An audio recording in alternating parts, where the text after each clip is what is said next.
মুসলিম দেশগুলো পারমাণবিক শক্তি অর্জন করবে যেন কল্পনাতেও হতে দিতে চায় না যুক্তরাষ্ট্র ও ইসরায়েল। আর তাই পরমাণু শক্তি অর্জন করায় পাকিস্তানকে একদমই সহ্য করতে পারে না তারা। এমনকি ইরানও নাকি গোপনে পারমাণবিক শক্তি বাড়াচ্ছে সেটি ধারণা করে দুশ্চিন্তায় রয়েছে শত্রু দেশগুলো। তাই ইরানের পারমাণবিক কেন্দ্রগুলো বরাবরই মাথা ব্যথার কারণ ট্রাম্প নেতানিয়াহু বাহিনীর। ইরান যেন কখনও পারমাণবিক শক্তি না বাড়াতে পারে সেজন্য বারবার সেখানে হামলা চালায় ট্রাম্প ইসরায়েল। এমনকি এবারের যুদ্ধেও ট্রাম্প হামলা করবে না বলার পরও ইসরায়েল ঠিকই ইরানের পারমাণবিক স্থাপনায় হামলা করে বসে। আর সেটিরই প্রতিশোধ যে ইরান ভয়াবহভাবে নেবে তা বোধহয় আজও কাজ করতে পারেনি নেতানিয়াহুর দেশ ইসরায়েল।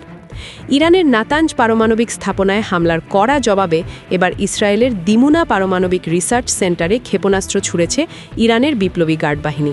আর তাতে তছনছ হয়ে গেছে সেই অঞ্চল। এমনকি তাতে ইসরায়েলের দক্ষিণাঞ্চলীয় শহর দিমুনা ও আরাদের শতাধিক মানুষ নিহত হয়েছে। আহতদের অনেকের অবস্থা আশঙ্কাজনক। ভয়াবহ এই হামলার পর আক্রান্ত এলাকায় জরুরি অবস্থা জারি করা হয়েছে বলে এক প্রতিবেদনে জানিয়েছে আল জাজিরা। ইরানের বিপ্লবী গার্ড বাহিনী IRGC অবশ্য দাবি করেছে এই হামলায় ইসরায়েলের 2 শতাধিক মানুষের প্রাণহানি হয়েছে। তবে ইসরায়েলের পক্ষ থেকে কারো নিহতের খবর নিশ্চিত করা হয়নি।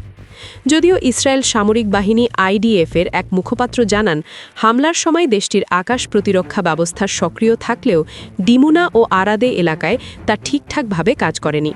ফলে শত শত কেজি ওজনের ওয়ারহেডযুক্ত 2টি ব্যালিস্টিক ক্ষেপণাস্ত্র সরাসরি আঘাত এনেছে। যদিও এ বিষয়ে ইসরায়েলিরা তেমন কিছু না জানালেও আন্তর্জাতিক পরমাণু শক্তি সংস্থা জানিয়েছে, দিমুনায় অবস্থিত শিমন প্যারেজ নেগেভ পারমাণবিক গবেষণা কেন্দ্রে কোনো ক্ষতির ইঙ্গিত তারা পায়নি। সেই এলাকায় অস্বাভাবিক বিকিরণের মাত্রাও শনাক্ত করা হয়নি। এছাড়াও বিষয়টি তারা নিবিড়ভাবে পর্যবেক্ষণ করছে বলে জানিয়েছে সংস্থাটি।